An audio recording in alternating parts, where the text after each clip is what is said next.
Crónicas de la, Crónicas de la Diversidad es una plataforma de comunicaciones creada para promover autores, artistas y la cultura LGTBIQ de Perú y Latinoamérica. Sacamos una revista, un periódico mensual y tenemos un canal de YouTube donde hacemos reportajes, entrevistas y asistimos a eventos.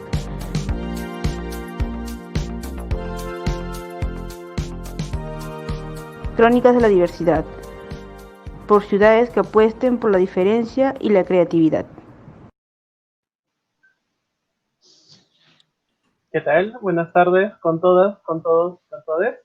Es un placer para mí hoy presentar esta mesa, este conversatorio en relación a ficciones incidentes en tierras de la misoginia de Miguela López. ¿Sí? En Crónicas de la Diversidad tenemos hoy a Germán Machuca Nájar, Sofía Gómez y Vero Ferrari, acompañadas con el autor Miguel López. Paso a presentarlos a cada uno de ellos. ¿Sí? Primero, buenas tardes con todos. ¿Qué tal? ¿Cómo se encuentran? Hola, hola. Hola. Buenas tardes. Gracias por la invitación. Bueno, muchas gracias por ustedes por aceptar. Bueno, Germán Machuca Nájar, Lima 1970. Todo lo que tu imaginación otra vez te puede inventar. Demonia fetish, bruja sigilosa, poco sobreviviente de las experiencias travestis, clandestinas y remasterizadas, transformer alejada del mainstream, artista transdisciplinar, actore, bailarina y performer, entre otras actividades menos respetables, ha sido parte de distintos colectivos como Teatro del Sol, Espacio Danza, Museo Travesti del Perú y otros éxitos no tan glamorosos. Bienvenida. Sofía Gómez es feminista y psicóloga, magíster en estudios de género por la PUC. Cuenta con una experiencia de trabajo en los campos de intervención en salud mental y evaluación psicológica, tanto en contexto privado como comunitario, con adolescentes y adultos. Su trabajo se enfoca en la población afectada por inequidad de género, violencia hacia las mujeres, en poblaciones pertenecientes a la diversidad sexual, violencia en la población LGTB y población en contextos educativos superiores. Bienvenida. Vero Ferrari es lingüista por la Universidad Nacional Mayor de San Marcos. Tiene estudios de maestría en género y desarrollo por la misma casa de estudios y estudios culturales por la PUC. Es activista lesbiana, feminista desde hace una década. Fue directora y presidenta del Movimiento Homosexual de Lima. Ha publicado el cuento infantil Camila tiene dos mamás y ha participado en las obras de teatro testimonial Proyectos Maternidad. Ha realizado numerosas consultorías y campañas comunicacionales sobre derechos de las mujeres, LGTBIQ+, y niños. Actualmente es editora de la revista cultural Crónicas de la Diversidad, editora general del portal web de noticias Mano Alzada, corresponsal de la agencia Presentes, Argentina, facilitadora en la Escuela Feminista Itinerante, coordinadora de la Biblioteca Miguelina Costa, y escribe sobre feminismo, política y cultura. Tiene una hija adolescente y por fin cumplió su sueño de vivir en el centro histórico de Lima, llena de libros. Bienvenida. Finalmente, el autor que nos acompaña hoy, del cual vamos a hablar sobre su libro Ficciones en la Tierra de la Misoginia, Miguel López, nació en Lima en 1983. Es escritor, investigador y codirector y curador en jefe de Teorética, Costa Rica. Su trabajo investiga dinámicas colaborativas y rearticulaciones feministas del arte y la cultura en América Latina en décadas recientes. Sus textos han sido publicados en revistas como After All, After Forum, Ethos Journal, Art Nexus, Art in America and Exhibitionist, entre otros. Ha sido curador de Cecilia Vicuña, a Retrospective Exhibition, en el Wait the Wheat, Rotterdam 2019, y MUAC, Museo Universitario de Arte Contemporáneo, Ciudad de México 2020. Energías sociales, fuerzas vitales, Natalia Iguiñez, Arte, Activismo, Feminismo 1994-2018, en el ICNI, Lima 2018, y Teresa Burga, Estructuras de Aire, con Agustín Pérez Rubio en El Mago, Museo de Arte Latinoamericano de Buenos Aires 2015, entre otros. Es autor del libro que vamos a hablar hoy, Ficciones disidentes en la Tierra de la Misoginia, Peso Pluma 2019, y Robar la Historia, contra relatos y prácticas artísticas de oposición. Metales Pesados 2017. En 2013 editó el libro de ensayos de Giuseppe Campuzano, titulado Saturday Night Thriller y otros escritos, 1998-2013, por la editorial Estrella. Bienvenidos a cada uno de ellos. ¿Qué tal? ¿Cómo están? Me gustaría empezar por ti, Germa. ¿Qué tal? ¿Cómo estás? Tu audio, por favor.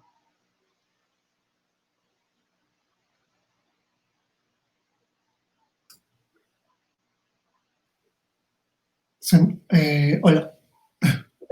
Bienvenido. Gracias por la invitación. Hola con todas, todos y todes.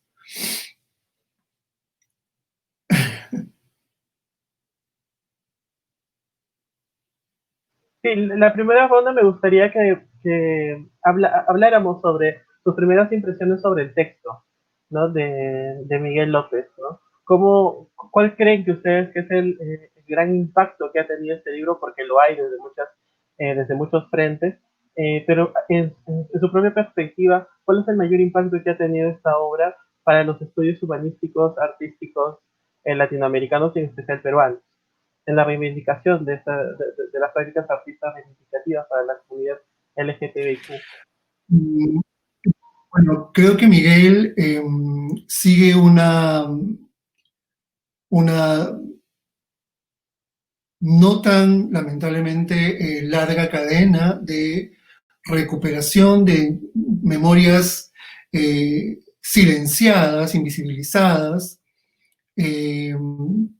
respecto de prácticas artísticas, de prácticas desde el activismo político, desde la disidencia sexual, de género, en un ejercicio bastante ambicioso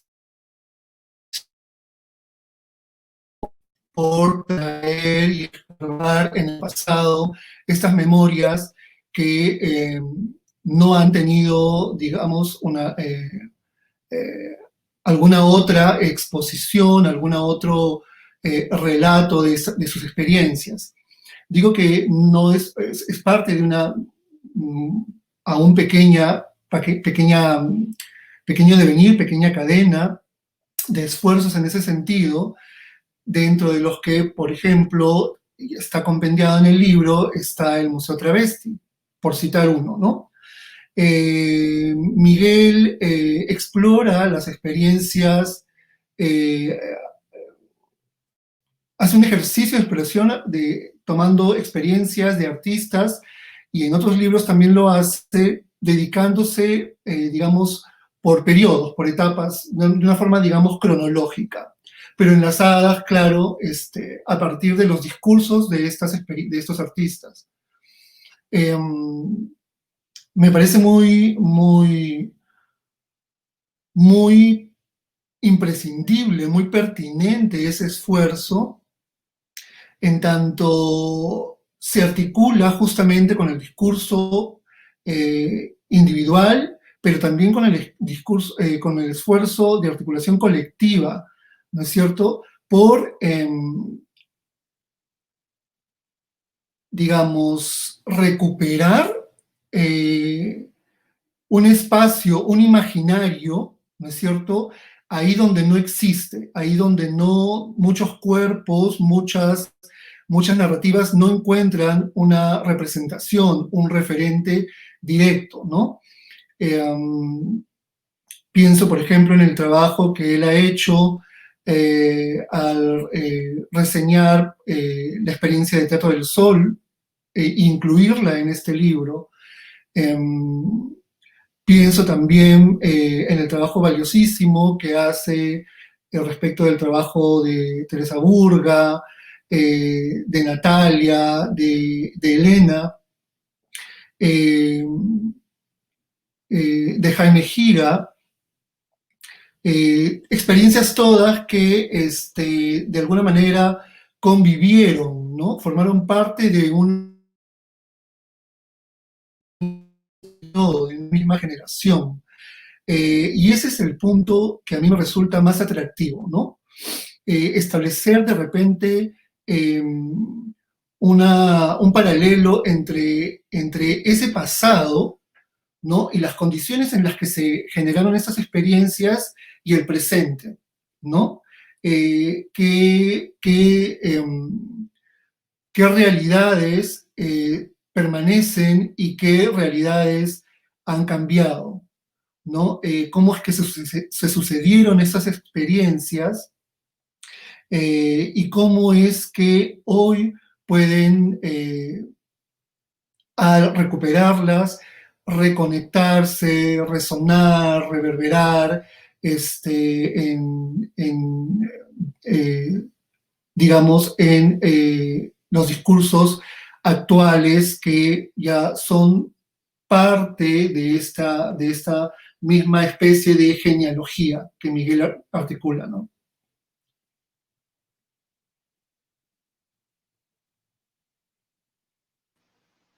Claro, ¿cómo es posible cuestionar, ¿no? Todo, todo el aparato artístico muchas veces segregado, olvidado e invisibilizado y volverlo un todo, ¿no? La obra pretende ser también una recopilación muy extensa de la historia reciente artística reivindicativa para la comunidad LGTBIQ, ¿no? En todos sus aspectos. Claro, Muchas gracias. el kit del asunto es precisamente ese, ¿no? Miguel en algún momento del libro menciona que todas estas experiencias y la intención misma de reunirlas es un quiebre desde la perspectiva política de los discursos planteados en estas historias, en estos trabajos, en estas apuestas, justamente por fisurar la hegemonía y las dictaduras impuestas sobre los cuerpos, no solamente, bueno, sí, los cuerpos feminizados, ¿no? Tanto los cuerpos de la mujer como los de las disidencias sexuales en su diversidad. Y en una época en la cual era, y bueno, y sigue siendo complicado salir a cuestionarse el status quo en cuanto al género y a la sexualidad, ¿cierto? Esta confrontación, este quiebre, no solamente es un llamado a la reivindicación, sino también es parte de la lucha constante contra la hegemonía heteropatriarcal, ¿no? Cis heteropatriarcal, en ese sentido. Eh, ¿Algo más que Cis, comentar? heteropatriarcal, colonial, racista, ¿no? Misógina y capitalista, ¿no?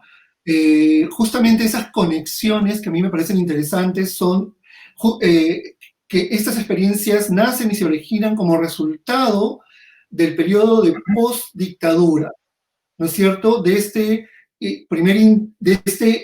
esta dictadura que se instala, que digamos quiebra esta democracia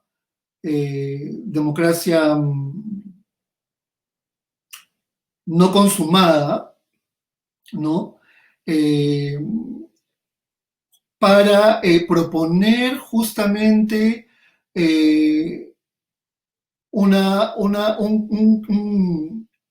nuevamente, me parece que la palabra de la conversación va a ser el quiebre de un paradigma político, ¿no es cierto? Uno que incluya a las minorías excluidas, ¿no es cierto? Marginalizadas, desplazadas, histórica y sistemáticamente. Entonces, luego esta dictadura se transforma, ¿no? Es una dictadura militar que varios sabemos tiene un ideario de reivindicación de izquierdas y que luego es sustituida por otra dictadura más bien que termina abrazando peligrosamente y asociaciones con las dictaduras más rancias del fascismo, más ultra de la región, ¿no? Entonces, en ese contexto, regresamos a la democracia y empieza esta larga cadena de gobiernos, de procesos democráticos fracasados que hoy vemos que vemos no poco decepcionados y horrorizados al tener una sucesión de presidentes investigados, encarcelados, juzgados, ¿no? Por sus políticas, por esta por este crecimiento, esta naturalización, esta instauración de mecanismos de impunidad que instauran, ¿no? Prácticas de corrupción.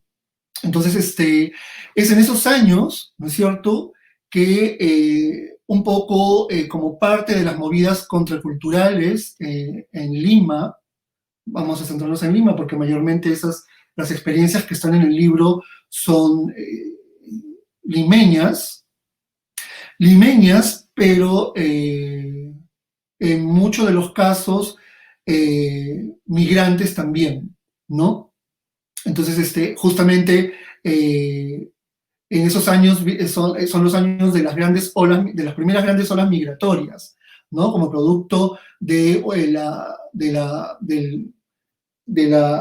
desigualdad social y las diferencias entre el centralismo limeño, costeño, y eternamente blanco, criollo, ¿no? Mestizo, blanco mestizo, y las zonas del interior del país, que luego termina siendo una larga cadena de una diáspora inmensa porque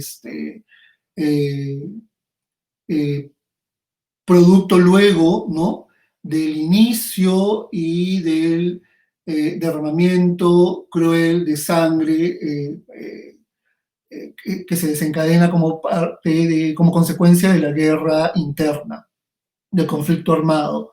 Entonces, estas experiencias nacen en ese contexto, ¿no? Es muy importante, a mí me parece, precisar el contexto histórico, político, social, en el que estas experiencias, estos esfuerzos, estas, digamos, epopeyas surgen, ¿no?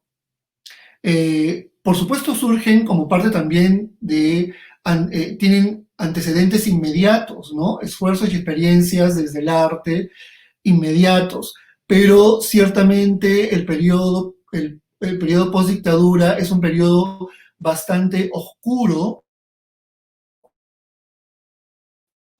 en muchos sentidos, en muchos aspectos. Por ejemplo, yo cuando empiezo, digamos, llego a estos espacios, ¿no es cierto?, de un arte, parte de un movimiento contracultural que cuestiona las hegemonías, no solo desde la perspectiva, como tú señalabas, de la disidencia sexual y de género, sino que justa y precisamente a partir de eso, pero atravesado por todas las otras, ¿no es cierto?, emancipaciones fracasadas, ¿no? Hace unos días, en otra conversación, yo hablaba también de estos procesos, de qué otros procesos, qué otras luchas emancipatorias aún no hemos conseguido, ¿no? Aún debemos seguir peleando cuando, creo yo, el proceso emancipador peruano es probablemente un sueño que no ha tenido lugar aún, ¿no? Y se espera que esto sea, ¿no?, un paso importante para justamente la reivindicación de todos estos pueblos, ¿no?, a través del arte. Muchas gracias, Germa, por compartir tus primeras perspectivas en torno al texto. Pasamos contigo, Sofía. ¿Qué tal? Buenas tardes. Dale, buenas, gracias por la invitación. Retomando un poco lo que estaba diciendo Germa hace un momento, el libro para mí ha sido una experiencia, sí, de memoria, ¿no? y también me parecía interesante la forma en la que Miguel, dentro de todas las experiencias que analiza y reseña, regresa a una idea que es importante, ¿no? Y es cómo el canon artístico en este caso, se apoya, ¿no?, en la patologización de ciertas experiencias, ¿no?, para poder existir. En esta línea, una cosa que también me parece transversal en el texto es cómo cada una de las manifestaciones artísticas que Miguel recoge, ¿no?, y con las que dialoga, implican una forma de no domesticar cierto carácter, ¿verdad? Eh, Recordaba mucho el texto sobre el grupo Chaclacayo, ¿no? Y la cantidad de reseñas que pudo haber en el momento en el que se hicieron su exhibición, ¿no? Y cómo estas reseñas utilizaban ciertos términos, incluso médicos, ¿no? Para poder situar y ubicar de manera clara que este grupo no estaba haciendo arte, sino que estaba haciendo otra cosa, ¿no? Otra cosa en la línea de lo patológico, de lo desviado, de lo perverso, ¿no?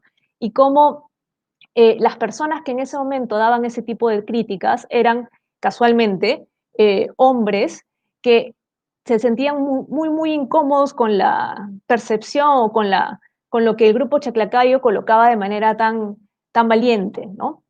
Entonces me resonaba mucho esta idea de cómo a lo largo del tiempo estos recursos de patologización se utilizan transversalmente en muchísimas disciplinas, ¿no? Y el arte en este caso no es una excepción. Una cosa importante del libro es esto de cómo la historia del arte produce de manera continua mecanismos para excluir, no solamente a artistas, disidentes, LGBTIQ+, sino también a mujeres, ¿no? Y la experiencia o lo que trae Miguel respecto a Teresa Burga y las cronodisidencias me parece un texto que es poderoso, ¿no? Porque eh, utiliza no solamente la idea de lo heteronormativo como un canon o como algo que atrae o valida una expresión artística, sino también utiliza o coloca en evidencia cómo el tiempo, ¿no?, un uso determinado del tiempo, también puede entrar dentro de un canon heteronormativo, blanco, clásico, patriarcal, ¿no? Y en esta línea, las mujeres, ¿no?, estamos atravesadas por distintas maneras de experimentar el tiempo y el cuerpo también, ¿no?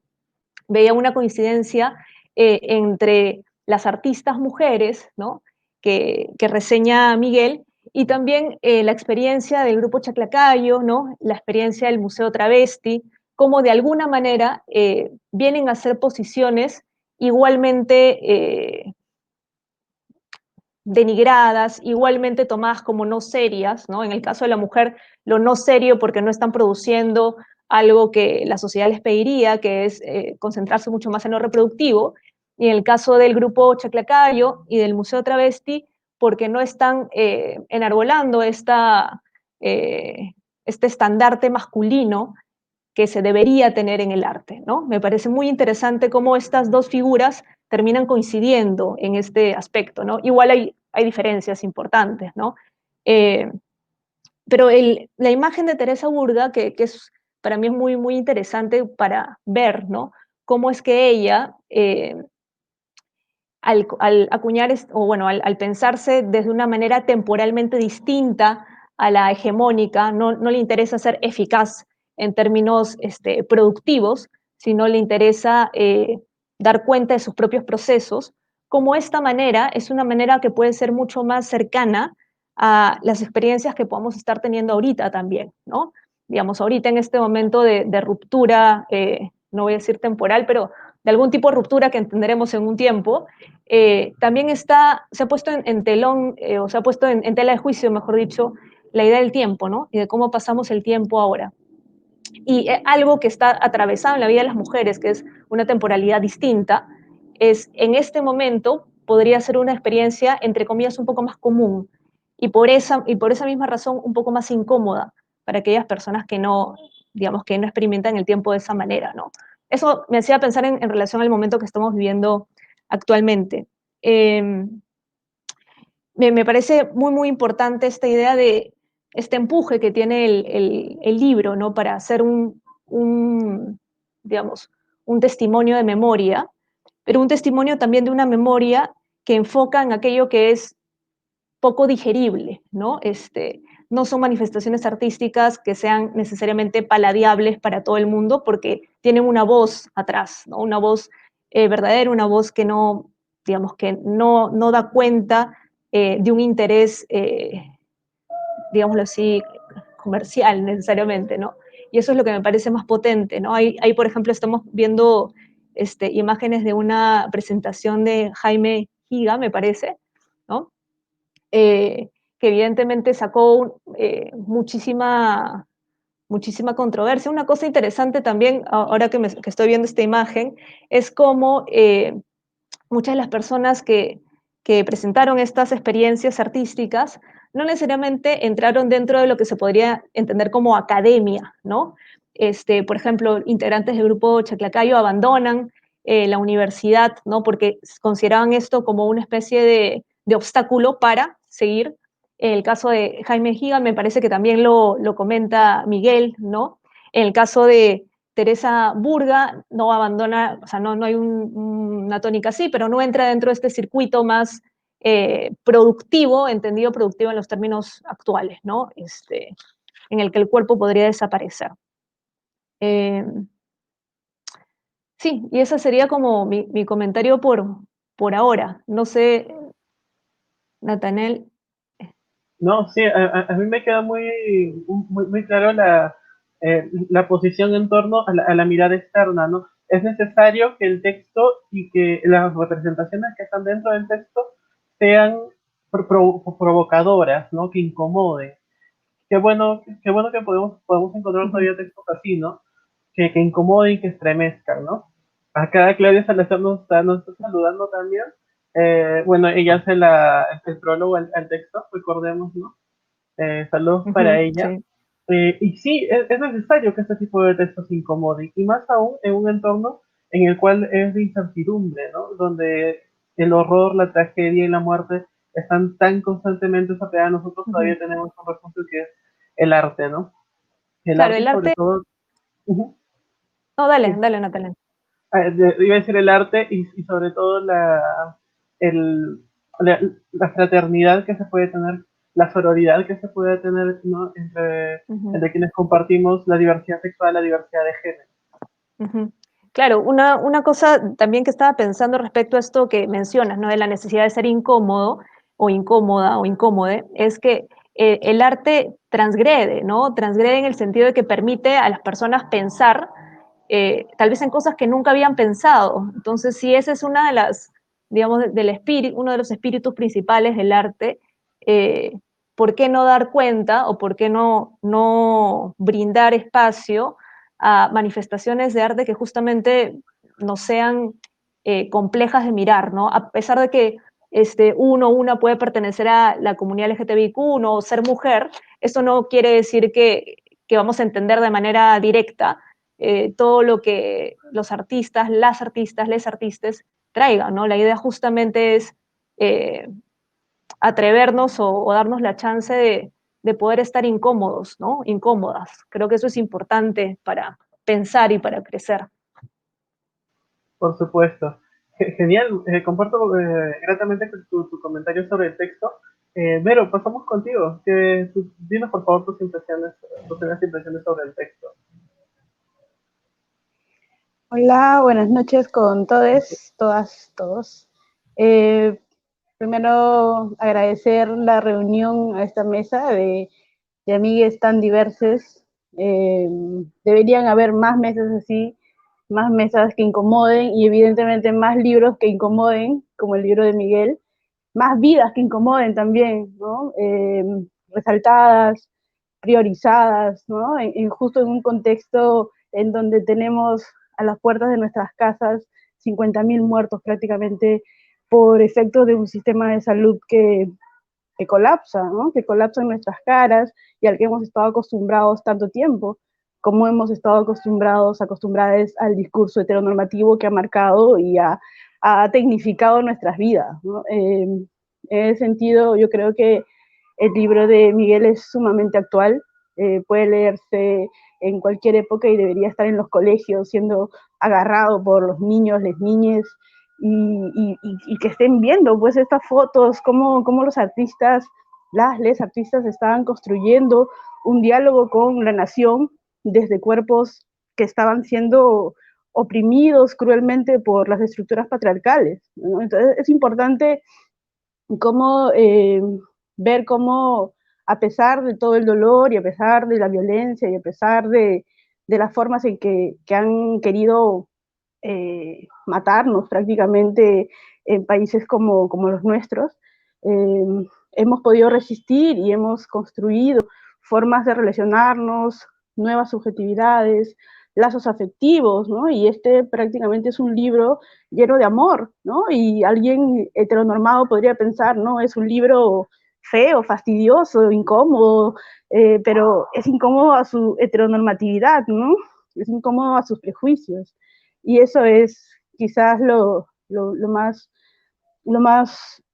potente de esta reunión de artículos sobre artistas que habían sido marginalizados, ¿no? Y considerando incluso que estos artistas estaban de alguna forma, tenían algunas ventajas, ¿no? Entonces, porque incluso llegar a pertenecer a cierto canon artístico, llegar a estudiar en la católica, llegar a estudiar siquiera en la universidad, evidentemente no es una posibilidad para el 90% de las personas LGTBIQ en el Perú, ¿no? Entonces, ya de por sí tenían una pequeña ventaja, pero esta ventaja estaba marcada evidentemente por el género, en la cuestión de las mujeres, ¿no? De las mujeres artistas, y el género no solamente te marca, no solamente te marca el cuerpo, ¿no? Sino te marca tu relación con tu vida laboral, con tu vida social, con tu vida cultural.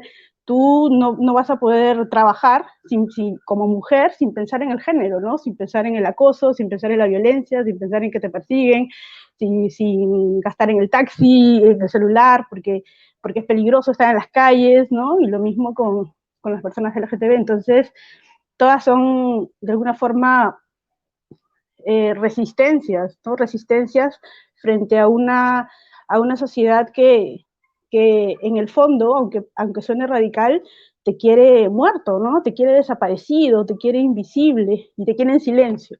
Entonces todas estas experiencias artísticas que por mucho tiempo tampoco fueron consideradas artísticas, ¿no? No fueron consideradas siquiera arte, por el mismo hecho, no solamente de las corporalidades, ¿no? Sino porque no entran en este canon blanco que busca que se pinte en un papel especial y que se coloque la pintura en un lugar especial y que luego esa pintura sea firmada por alguien valorado o por cierto grupo también elitista. Entonces, todo eso estaba fuera de las posibilidades de las mujeres, sobre todo en los textos que estamos viendo sobre todo de las más antiguas, ¿no? Como Teresa Burga, como incluso de Elena Tejada Herrera, ¿no? Entonces, justo viendo estas historias, una puede darse cuenta de lo complejo, de lo difícil que debe ser eh, vivir como disidente sexual, vivir como mujer en un país como el nuestro, ¿no? Y eso es lo relevante de esta obra, porque no solamente se necesita rescatar la historia de estos artistas, en el Perú se necesita rescatar prácticamente todo, ¿no? No solamente rescatarnos de la corrupción, ¿no? Sino de esta mentalidad colonial que afecta la vida de indígenas, afrodescendientes, ¿no? Personas en situación de pobreza estructural, personas con VIH, ¿no? Necesitamos recuperar la historia del movimiento LGTB, por ejemplo, no se ha escrito 40 años de historia del movimiento LGTB y no se ha escrito nada sobre la historia del movimiento LGTB, excepto pedacitos, ¿no? Pedacitos, sobre todo en la cuestión cultural, con los rescates que hace, por ejemplo, Crónicas de la Diversidad o que hace Miguel, ¿no? Pero más allá de eso, no sabemos, por ejemplo, la historia de las lesbianas, ¿no? Mi historia no se ha contado, ¿no? Entonces, es como loco a los 40 años decir que mi historia no se ha contado, ¿no? Y evidentemente sería bonito contarla y que sea una historia contracultural, ¿no? Que sea una historia desde una ética lésbica, ¿no? Eso es lo que esperamos también muchos de nosotros, ¿no? Y nada más. Me quedo con esa palabra, ¿no? Privilegios. Es muy complicado para quienes de alguna manera nos refugiamos en la academia, ver más allá, ¿no? El grupo Chaclacayo entendía muy bien esto al punto de estar desligado, ¿no? De la academia para alcanzar otro espacio de libertad, ¿no? Que le proporcionara valga la redundancia, una libertad mayor para expresarse, ¿no? Y para reivindicarse como parte de las disidencias sexuales y de género. En torno a lo que tú dices del texto como espacio donde los niñas y niñas puedan estar, esta imagen me parece muy, muy importante señalar, ¿no?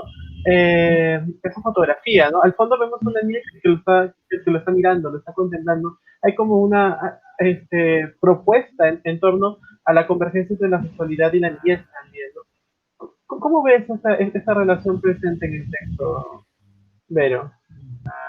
Lo que se ha construido pues es un límite, ¿no? Una pared entre las niñas y la sexualidad, ¿no? Entonces cuando la mayoría en el imaginario social se construye esta pared que no permite ni siquiera hablar de la afectividad, ¿no? Si no se puede hablar de la afectividad, mucho menos se va a poder hablar de la sexualidad, cuando justamente es tan importante desde chiquitos, chiquites, que puedan hablar de estos temas, ¿no? Y nosotros sabemos bien por qué es importante eso, ¿no?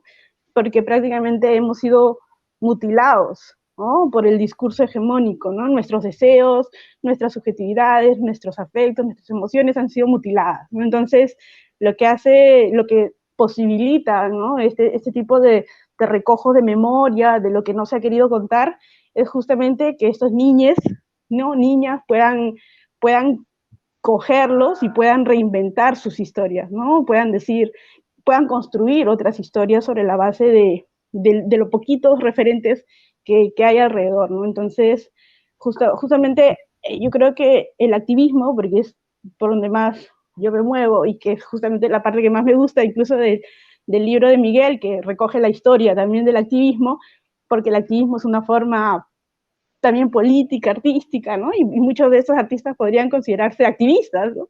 El activismo intenta eso, ¿no? Intenta profundizar la democracia, ¿no? Intenta decir qué sujetos, qué actores están impidiendo la democracia en el país, ¿no? Están impidiendo la posibilidad de nuevos discursos, están impidiendo que salgamos de la colonia, ¿no? Y eso es súper importante. Nosotros nos olvidamos de los niños, las niñas, los niños cuando hablamos de todo, ¿no? Cuando recogemos todas las memorias, nos olvidamos justamente de ellos y es importante siempre tenerlos en cuenta, ¿no?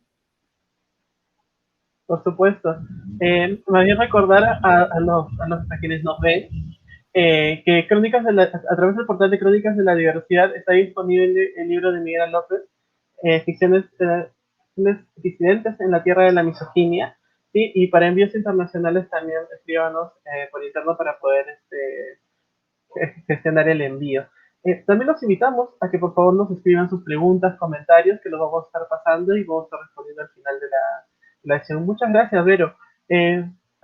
Finalmente pasamos a Miguel, ¿no? Después de todo lo que has escuchado en torno al texto, ¿cuál es la génesis? Me gustaría que empezaras por eso, ¿no?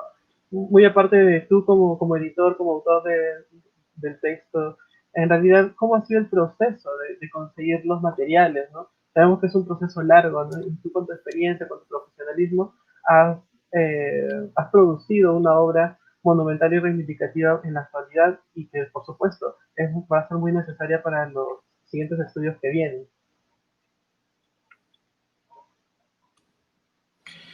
Bueno, primero que todo, muchísimas gracias a todos por realmente compartir sus impresiones tan generosas. Estoy realmente muy honrado de conversar, de compartir, de pensar y de escuchar a todos. Y también saber, bueno, que el libro es importante, ¿no? Para más de una persona, porque uno en realidad cuando escribe, uno realmente no sabe, uno simplemente es como una botella, ¿no? Que la dejas en medio del mar y, bueno, uno nunca sabe quién puede tomar esa botella y pensarla, usarla, activarla, ¿no? Y es como realmente bonito para cualquier investigador y escritor justamente poder tener la oportunidad de escuchar, ¿no? Lo que otros piensan, hacen, sienten, ¿no? A partir de lo que uno escribe. Pues yo comenzaría diciendo que para mí el libro es como un proceso abierto, no es como una instantánea de un proceso más largo. El libro se publicó, lo publicamos con Peso Pluma en abril del año pasado, pero se terminó de escribir en el 2018, ¿no? Y para mí es como pensar, yo lo pienso como una contribución al trabajo que muchos otros están haciendo desde muchos otros campos, desde el teatro, desde las artes visuales, desde el activismo, desde la investigación, ¿no? Y que los artistas también están haciendo, porque algo que dejaba entrever Yerma en su intervención es que los artistas hacen historia con sus propios cuerpos, ellos están historizando la genealogía de lucha y de disidencia a través de sus acciones, ¿no? Y eso es como muy interesante. Creo que a veces uno piensa que la historia se hace en términos clásicos, escribiendo un libro, organizando archivos, etcétera, pero la historia se hace también performativamente, ¿no? A través de invocaciones, a través de maneras de ocupar el espacio, ¿no? A través de traer al presente determinadas palabras, determinados gestos, determinados maquillajes. En el caso de Yerma, que me encanta cómo él maquillando de una manera u otra puede invocar a Teatro del Sol o puede invocar a las yeguas del Apocalipsis, ¿no? Y eso es una manera de hacer historia política, ¿no? Y que es otra forma, ¿no? Y por eso es que es tan importante la estética, el cuerpo, la imaginación, las artes visuales, porque son espacios que están haciendo historia, que historizan, que producen significado de maneras distintas, ¿no? Y yo creo que para mí, digamos, el sentido de hacer de un libro de esta naturaleza también tiene que ver con pensar o preguntarnos de qué manera las imágenes, las representaciones, la imaginación, la estética nos pueden ayudar a seguir librando determinadas luchas y batallas, ¿no? Es decir, entender las obras de arte, las imágenes, no solamente como obras, sino como parte de un repertorio de lucha social, ¿no? Y que esas son herramientas de imaginación que pueden ser reapropiadas, que pueden ser reutilizadas, que pueden aparecer en la calle, ¿no? Creo que en el caso de Giuseppe es como muy evidente cómo lo vemos aparecer a Giuseppe en camisetas, lo vemos aparecer en impresiones, en las marchas, lo vemos aparecer en un póster, ¿no? En una película como la de Mapacho, por ejemplo, ¿no? Entonces hay una proliferación, digamos, ¿no? Y las imágenes tienen ese poder, eso, como de proliferar el deseo, ¿no? Y eso a mí me parece fascinante, preguntarnos cómo las imágenes libran batallas y cómo esas batallas sociales, esas luchas sociales ocurren en múltiples dimensiones y de muchas maneras, ¿no? Y una de esas maneras es también el campo de las representaciones, el campo de las imágenes, ¿no? Creo que también para mí era importante preguntarme qué es lo que desean estas imágenes, o sea, qué desean, cuál es el deseo que está detrás de estas acciones, de estas performances, de estas pinturas, de estos videos, de estas interrupciones, ¿no? Del discurrir cotidiano, ¿no? ¿Qué mundo imaginan, ¿no? Al momento de formalizar eso, ¿no? Cómo quieren intervenir el mundo, ¿no? Porque en cada una de esas imágenes hay un deseo de transformar el mundo, ¿no? Y luego también preguntarnos cuál es el efecto que tienen estas imágenes cuando son públicas, ¿no? Porque el sentido de estas obras es que sean públicas, que sean compartibles, ¿no? ¿Qué genealogías pueden activar? ¿Qué modelos de solidaridad pueden invocar? ¿No? ¿Qué otras formas de decir nosotres, nosotras, ¿no? Cómo pueden inventar otro tipo de poesía, digamos. Y hay algo ahí que es fascinante y es algo muy especial en el campo de las imágenes y de las representaciones, ¿no? Que es un proceso que uno realmente puede continuar pensando, ¿no? Y sí, yo creo que es una pregunta que no está resuelta, pero para mí es fundamental. ¿Qué desean estas imágenes, estas representaciones, ¿no? Yo creo que, ¿cómo decirlo? Es como yo creo que un deseo que está muy claro, al menos en las obras que yo he organizado aquí en este libro, no es responder ante la normalización de la violencia, ante una guerra declarada, como le decía Vero, es una guerra declarada contra todos los cuerpos que no cumplen, ¿no?, con los regímenes de lo normal, con los cuerpos que desobedecen, con los cuerpos que no encajan dentro de los sistemas de producción, ¿no?, tal como están modelados por el capitalismo. Hay un deseo de intervenir, ¿no?, en contra de esa guerra declarada, ¿no?, y poder activar un futuro, que es algo muy lindo que también escribió Vero a partir de la obra de Sergio Ceballos, ¿no?, en el 2013, 2014, que se imagina, cómo imaginar una vida distinta, cómo imaginar un futuro distinto, ¿no? Y en ese sentido, a mí me parece fascinante también cómo estas imágenes nos afectan. Porque sí nos afectan, o sea, nos están modificando constantemente, o sea, modifican nuestra manera de imaginar los vínculos afectivos, nuestra manera de relacionarnos con otros, ¿no?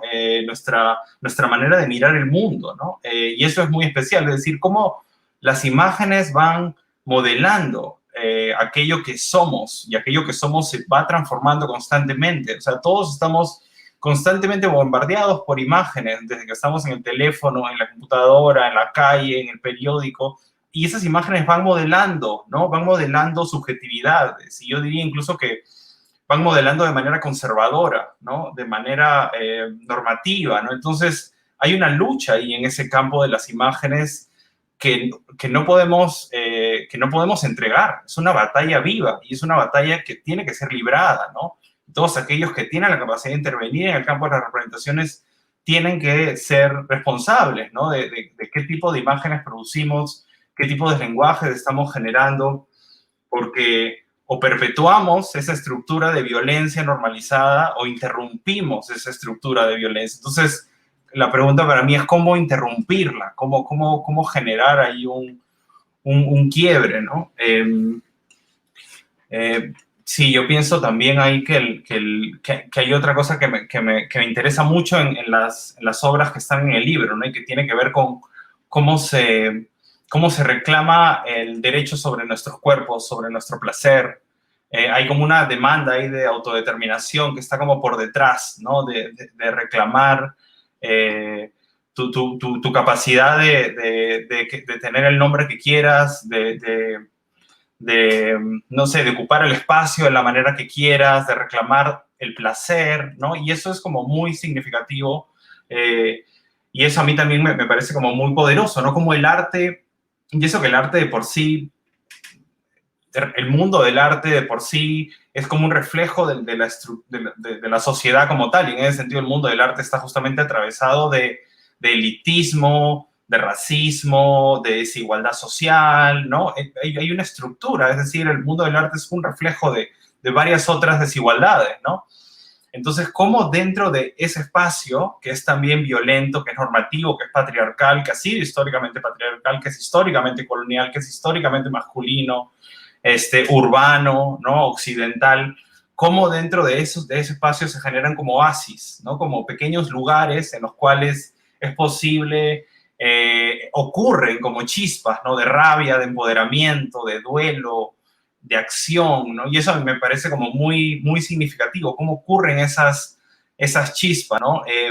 Y yo lo que he intentado en el libro también es como decir, aunque parezcan chispas aisladas, en realidad están conectadas, ¿no? Y son parientes, y hay un tipo de parentalidad, hay un tipo de familia que se ha generado y que de pronto no hemos tenido oportunidad de conectarlas, pero tenemos que conectarlas y tenemos que pensarlas con sus contradicciones, sin duda, ¿no?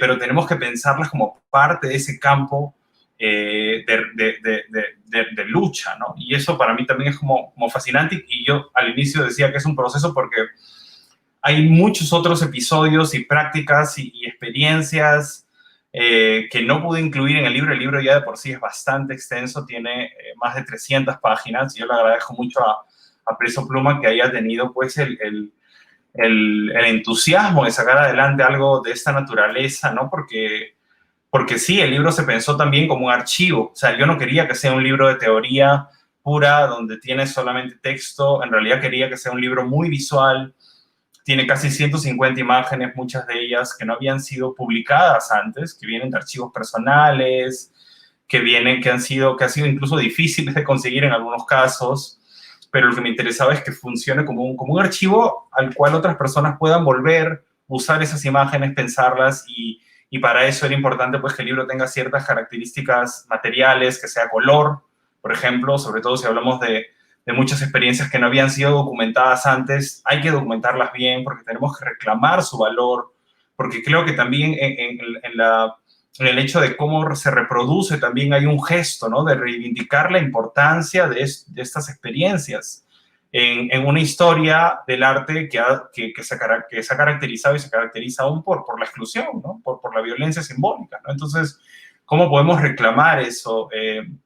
Y bueno, también felizmente el libro contó con el apoyo de varias personas como Muriel Clemens, Alexandra Rice, el proyecto Ginsberg Anzu, que contribuyeron para que el libro salga en color, que salga en este papel un poquito más grueso, ¿no? Y que pueda tener además un tipo también de empastado que permita que el libro se abra bien, ¿no? Y que tú puedas ver las imágenes bien, porque era importante, ¿no? Que la experiencia, claro, que tú puedas realmente ver sin dificultad las imágenes. Hay un gesto ahí, no sé si la palabra es dignificar, pero sí más bien, no es dignificar, es reclamar el valor enorme que tienen estas experiencias y que por distintos motivos no habían podido quizá ser reunidas de esta manera, ¿no? Pese a que yo aún así pienso que es en realidad una contribución muy humilde dentro de lo que se está haciendo, que es muchísimo, ¿no? Y también me parece interesante pensar cómo el campo del arte, pues, que yo creo que en algún momento del libro también lo menciono, ¿no? Hace como 15 años atrás o más, incluso recuerdo haber escuchado en más de una oportunidad comentarios como que en el Perú no había un arte de género, ¿no? O que no había una historia del arte de género, de crítica sexual en el arte en el Perú. Y yo me preguntaba, bueno, pero ¿desde qué perspectiva se dice algo así? ¿Desde qué lugar se está enunciando para poder afirmar, ¿no? Algo tan grueso? Y claro, y ahí yo creo que tenemos la urgencia no solo de cambiar esa historia, sino también de señalar, y eso también creo que lo sugería tanto Sofía como Vero, ¿no? De las alianzas de pronto encubiertas que hay entre arte y activismo, porque sí hay intersecciones muy importantes, muy, muy significativas, en las cuales incluso yo diría que algunas imágenes del campo del arte han informado prácticas activistas y en otros casos ha sido el mismo activismo el que ha impactado en el campo de la producción artística, ¿no? Algo incluso yo creo que estamos viendo más enfáticamente a partir de la interpelación tan fuerte que viene haciendo el feminismo, especialmente en América Latina, a las instituciones culturales, donde ya no es posible normalizar la misoginia, ya no es posible normalizar la desigualdad, ya no es posible normalizar la discriminación. Yo creo que especialmente a partir de Ni Una Menos, o sea, el impacto que ha tenido Ni Una Menos en todos los ámbitos de la vida, ¿no? Pero yo diría especialmente en el campo cultural, ante el cual han habido documentos, manifiestos, organizaciones feministas que le han reclamado a los museos. No es posible, ¿no? La desigualdad que hay en sus colecciones, no es posible el lenguaje misógino, discriminador que están usando al hablar de tal o cual artista, no es posible cómo se organizan los presupuestos, las economías de las instituciones. Hay preguntas que son importantes. Yo creo que el impacto es un impacto muy, muy valioso. De hecho, ni siquiera la semana pasada, esta semana en Argentina es como una referencia muy del campo del arte, pero al presidente de una fundación de Arte Va hubo mucha presión porque él emitió como comentarios muy machistas en redes sociales y las artistas feministas organizadas hicieron tanta presión en 2 o 3 días que obligaron al presidente de esa fundación a renunciar. Es decir, hay una presencia ahí del feminismo y del movimiento social que es irreversible, pienso yo. Yo creo que es muy, muy necesario como pensar esa dimensión de lo irreversible. Y el campo cultural está siendo afectado por esas demandas que no solamente son demandas de género, es decir, la desigualdad estructural en el Perú es enorme, lo estamos viendo en plena pandemia, y yo creo que aquí cierro porque no quiero extenderme mucho, pero el olvido histórico, ¿no? Que ha colocado a las comunidades indígenas al borde de un etnocidio, a las comunidades indígenas en la Amazonía, por ejemplo, es muy claro, ¿no? De las prioridades, de cómo está organizado el país, y eso mismo se permea en todas las estructuras de producción, incluidas las culturales, y entonces sí hay un montón de trabajo que hacer, ¿no? Y bueno, para mí es como contribuir, poder pensar cómo estos referentes, cómo estas imágenes pueden contribuir a esos debates, fortalecer ciertas luchas, y en ese sentido, sí, muy inspirado sin duda por el trabajo pionero que hizo Giuseppe, ¿no? Creo que para mí conocer a Giuseppe a mis 19 años con su Museo Travesti, cuando tuve oportunidad de verlo, incluso sin conocerlo personalmente, yo entré a su proyecto para un museo travesti en la Sala Reducto, fue transformador, ¿no? Y eso te abre el futuro, y ahí es donde uno entiende cómo las imágenes, cómo una experiencia estética puede transformar tu vida, ¿no? Transforma tu vida, y eso también es irreversible. No hay vuelta atrás, no hay manera de poder, ¿no? De poder ir en reversa, es decir, se transformó tu vida y tu manera de pensar las imágenes, la historia, la estética, y es así, y eso me parece muy, muy valioso, y es un espacio, sí, de lucha viva y de resistencia de la imaginación y del arte.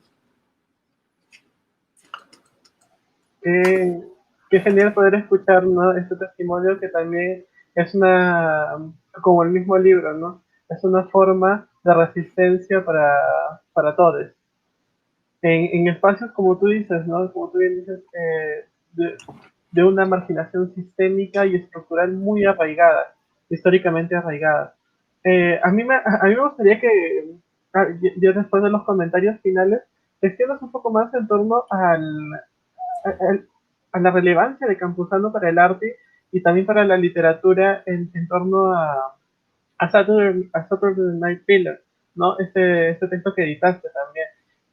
Bueno, pasamos a los comentarios de cada uno de ustedes, a los comentarios finales. ¿Qué tal si empezamos por ti, Yerma? Bueno, me parece riquísimo lo que están diciendo todos. Rescato también lo que menciona Vero respecto de la expectativa y de cómo responder a la necesidad de los niños en términos de una apuesta a un futuro que hoy parece cada vez estar más lejano, ¿no? Y entonces pienso en que muchos de los procesos artísticos que forman parte de este libro, lo que hacen justamente es trabajar a partir de la precariedad, de la escasez, en algunos casos, por lo menos en un primer momento, en el inicio de estas búsquedas, de recursos, ¿no? Vuelvo nuevamente al contexto histórico. ¿Qué haces cuando finalmente lo único que tienes es tu propio cuerpo? Y ese propio cuerpo no encuentra representatividad, no se identifica con nada, ¿no? Nada lo nombra, nada lo refleja. Entonces te tienes solamente a ti, tienes que generar a partir de tu propio cuerpo, tu propio espacio, tu propio imaginario. Están atravesadas, como decía Miguel, por varios lenguajes comunes, ¿no? Más que lenguajes, por territorios de acción, territorios de creación común. Es el cuerpo, ¿no es cierto? El cuerpo político, el deseo, ¿no? La muerte, el dolor, la herida. Entonces, me parece importante detenerse nuevamente, ¿no? Y venir al presente y a recuperar la figura de la herida, ¿no? Esta herida esta herida aún expuesta, que hace heridas distintas, diversas, heridas de un cuerpo patria, de un cuerpo nación, de un cuerpo estado en metástasis, ¿no? De un cuerpo cianótico, de un estado cianótico que en estas experiencias se convierte en una especie de orgía, ¿no es cierto?, que recupera nuevamente el deseo. cómo hablar a partir de los abismos de estas heridas, de los pliegues de estas heridas, de los bordes de estas heridas, ¿no es cierto? De estos cuerpos desplazados, ¿no? Cómo detonar, cómo estallar, ¿no es cierto? El territorio minado de estos cuerpos y contaminar el aire de la fastuosidad de estas esquirlas para lograr contaminar, ¿no es cierto? Desestabilizar, infectar y reapropiarse de una realidad que te es adversa, que como decía Vero, te prefieren muerto, ¿no? La necropolítica, el necrocapitalismo ejerce estrategias cada vez más complejas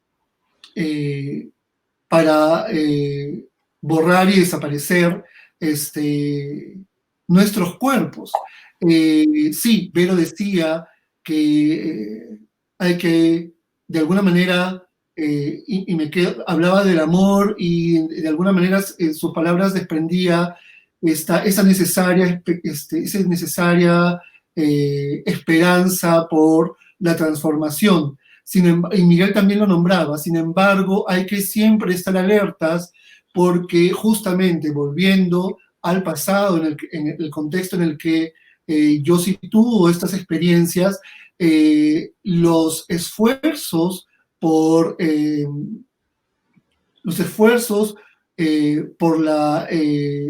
por las dictaduras fascistas y sus distintos rostros que no han cambiado, que son los mismos,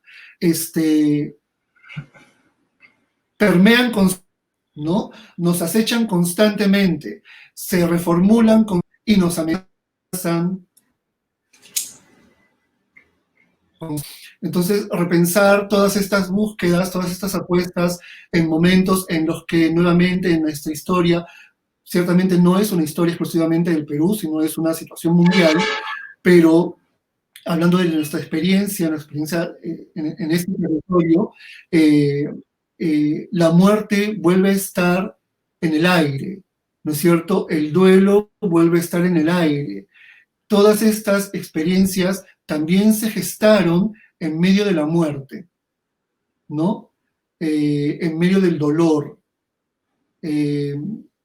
Entonces, me parece súper importante recuperar estas memorias hoy, ¿no es cierto?, cuando las luchas emancipadoras, como dice Miguel, desde el feminismo, desde el transfeminismo, desde reivindicando discursos que parecían algo vintage, ¿no?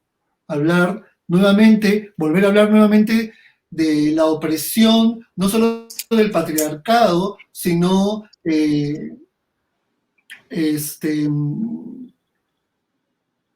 la violencia política de las clases dominantes, es algo como del pasado, ¿no? Y hablar de clase, hablar de racismo, hablar de todas estas taras, de todas estas tareas pendientes, es tan actual, son tareas pendientes, ¿no? Sí, la diversidad, ¿no? Miguel hablaba también, para terminar, y lo han mencionado todas, de cómo entrar en estos espacios de privilegio, ¿no? Y no hay nada más oportuno para mí como marica y travesti que hablar del travestismo como un acto no solo de sedición, sino también de infiltración clandestina, ¿no? Ahí donde hemos encontrado muchas veces nosotros los travestis, nosotras las maricas, las puertas cerradas, en nuestras narices, ahí donde se nos ha impedido el ingreso, la entrada. No solo no hemos tenido la posibilidad, porque en tanto cuerpos amenazados, ¿no es cierto?, y muertas de miedo, no hemos podido ni siquiera patear la puerta, pero lo que sí hemos podido hacer es seducir los dientes de la bragueta del pantalón del que cuida la puerta y atravesarla. Muchas gracias, Yerma, por esas palabras y excelente metáfora la que has utilizado. Muy, muy precisa. Continuamos contigo, Sofía. Unas últimas apreciaciones en torno al texto Dale. de la conversación. Sí, pensando un poco en el tema de los afectos, ¿no? Mi lectura del libro me dejó con una cierta nostalgia, ¿no? Una nostalgia por una historia extraviada, ¿no? Recuperada, colocada nuevamente, una historia que no acaba, pero una nostalgia que me hace pensar también en cómo ahora, ¿no? Que estamos en un momento, nuevamente, como dice Germa, jugando con la muerte, siempre jugando con la muerte, ¿no? Pero tenemos unos códigos distintos en este instante, ¿no? Cómo esto va a impactar también en la producción de arte, ¿no? Desde las disidencias. Pensaba cómo, no sé, ante la necropolítica, el arte siempre, ¿no? Y el arte disidente, que es lo que permite vivir, luchar, inmiscuirse, eh, revelarse, tener algún tipo de presencia, colocar cuerpos, ¿no? Y otra cosa que me quedé pensando un poco a partir de lo que mencionaron fue el lugar, ¿no? El lugar en donde el arte está, ¿no? Miguel hace en algunos capítulos un análisis bastante interesante sobre las limitaciones del museo, ¿no? O cómo el museo también puede servir como una burbuja para mostrar cierto tipo de cosas, un filtraje de cosas, ¿no? Y cómo en realidad el arte no es que esté en el museo, ¿no? Sino que el arte está, digamos, dentro de la vida pública o de la vida cotidiana, ¿no? Me ponía a pensar un poco en cómo estos formatos actuales, virtuales, ¿no? En los que estamos ahorita teniendo la chance de poder conversar, también habilitan otro tipo de espacios, ¿no? Otro tipo de espacios también para poder tener intercambios un poco más intergeneracionales, ¿no? Me quedo siempre con el artículo sobre Teresa Burga, ¿no? Porque pensando en ella, ¿no? Es una historia bastante larga. Ella, cuando termina el artículo, Miguel habla de que tiene más de 80 años y sigue produciendo, ¿no? A su ritmo, como siempre, dentro de sus condiciones, con su expectativa, pero sigue produciendo y también me hace pensar, ¿y dónde están o cómo también es necesario visibilizar el arte y la presencia de aquellas personas que ya no se encuentran dentro del foco etario más común, que es la adultez? Lo trajo Vero hace un rato, ¿no? Hay que pensar en los niños, las niñas, las niñes, y también hay que pensar en las personas que ya no están dentro del rango de edad que puede ser más visible, ¿no? Pensamos, por ejemplo, entre nosotros, nosotras que estamos aquí teniendo la conversación, ¿no? Hay un rango de edad más o menos. Entonces, ¿dónde están estas otras personas, estas otras edades que también van a brindar o que también necesitan ser incluidas, ¿no? Por eso el texto de Teresa Burga me hace tanto, o sea, me fue tan placentero, ¿no? Ver una mujer mayor de 85, de 80 años, eh, trabajando aún por lo que desea, ¿no?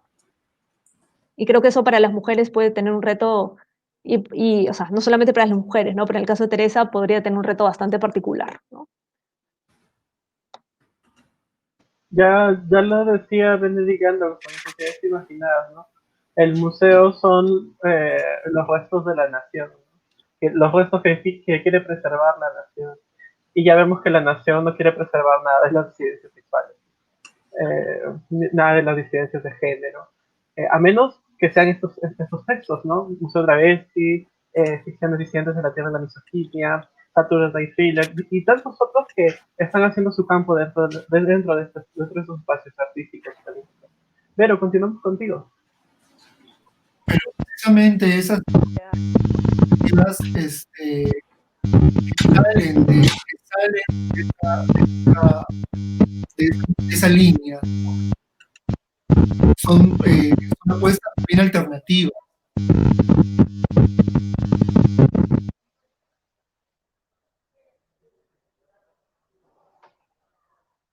Ya. Retomando lo que dicen los compañeros, sí, pues tenemos una lucha activa, inagotable prácticamente contra el fascismo, venga disfrazado de lo que venga, ¿no? Bien, en general, el fascismo ha venido disfrazado de hombre blanco, pero ahora puede ser cualquier cosa, ¿no? Cualquier artefacto prácticamente.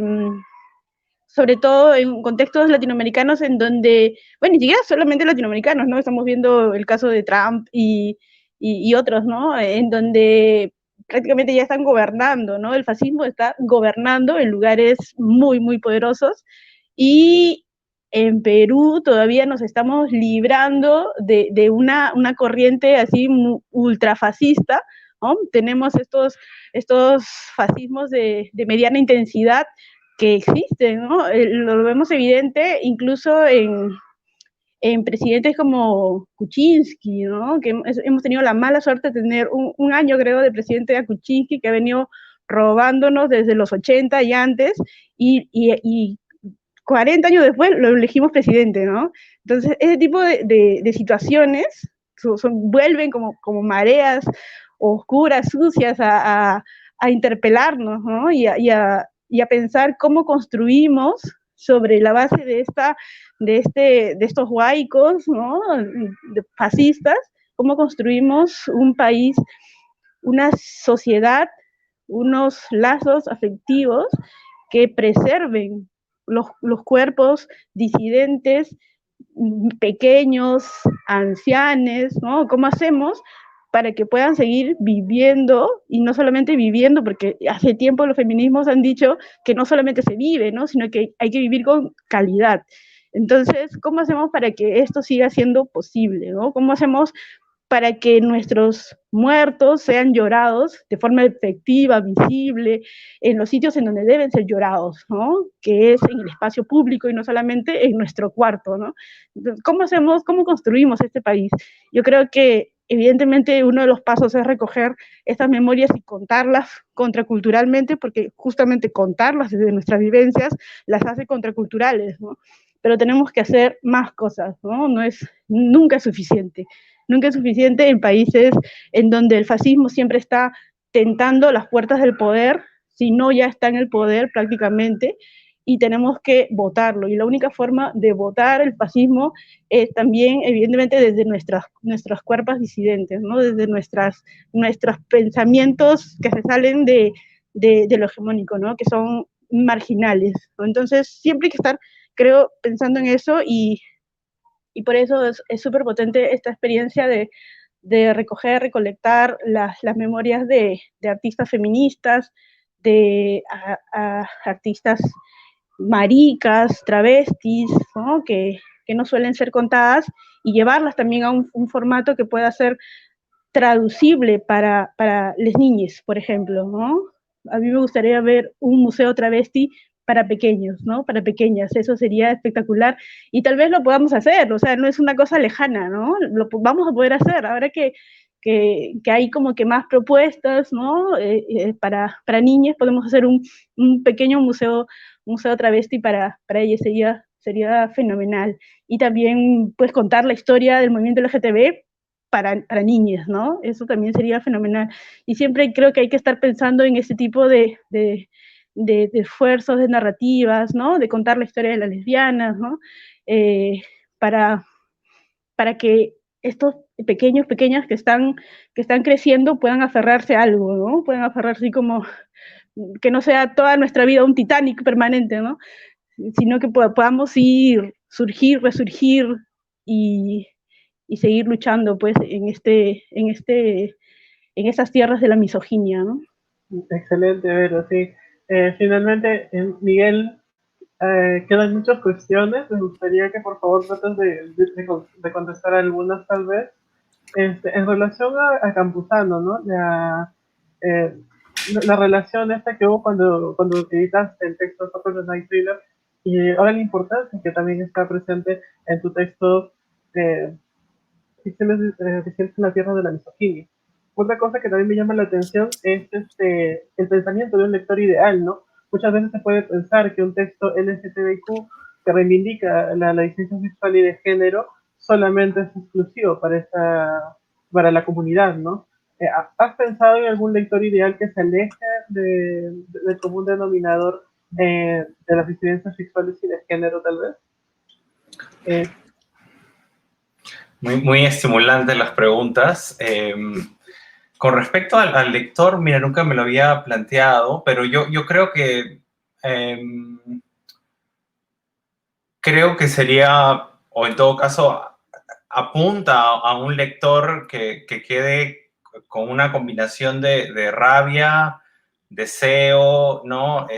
Urgencia, ¿no? Y de pronto entender que en realidad la historia del arte está entramada con una serie de luchas sociales largas y amplias y que no están cumplidas todavía, que son luchas que se siguen librando y de pronto pensar que el arte o que la historia del arte no está tan alejada de otros procesos, porque yo creo que la manera en la cual se ha construido esta mirada más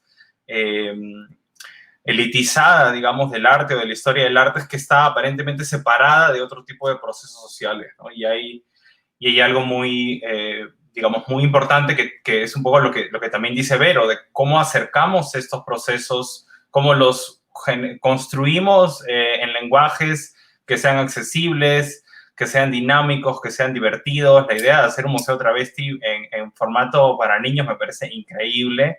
O sea, y yo creo que así se pueden hacer muchísimas otras historias con muchísimos otros procesos y narrativas y es algo que hay que pensar, que es muy urgente, ¿no? Y en relación a lo de Giuseppe, pues creo que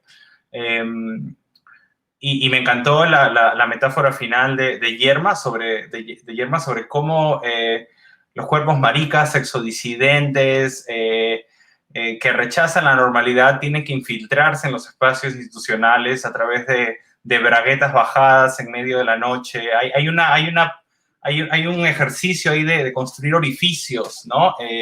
Y de reclamar un lugar, ¿no? Que es un lugar que ha sido históricamente arrebatado, violentamente arrebatado, ¿no?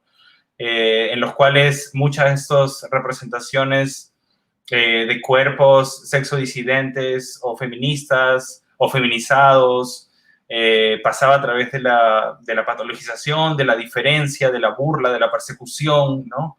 Y ahí la urgencia, que es algo que Giuseppe hizo muy bien, ¿no? De poder reconstruir como decía Yerma, haciendo evidente la herida, el dolor, ¿no? Pero no ocultándolo, sino operando, construyendo desde ese dolor, ¿no? Y que es algo muy, muy, muy significativo y sí, pensando en que se construyen otros sistemas de legitimación. Es algo que también Sofía creo que mencionó en su primera intervención cuando hablaba sobre cómo la historia del arte produce. Creo que en general hay como sistemas de validación o criterios de valor muy normalizados, muy normativos, ¿no? Y estas experiencias, estos procesos, estos cuerpos están invirtiendo, están generando otros criterios de producción de valor. Lo que señalaba Yerma, por ejemplo, sobre el travestismo, ¿no? Cómo el travestismo es un ejercicio de falsificación, de poder traficar, de poder reclamar lo falso, lo teatral, lo de segunda mano, la copia, el gesto, la mueca, como que han sido históricamente también devaluados como un espacio político, ¿no? Y el ejercicio de infiltración que tenía el proyecto del Museo Travesti de Giuseppe, que me parece muy significativo, y pensándolo incluso en relación con otros museos más grandes, más pesados. Por ejemplo, ahora la obra de Yerma, así como la obra de Giuseppe, están en el Museo de Arte de Lima, ¿no?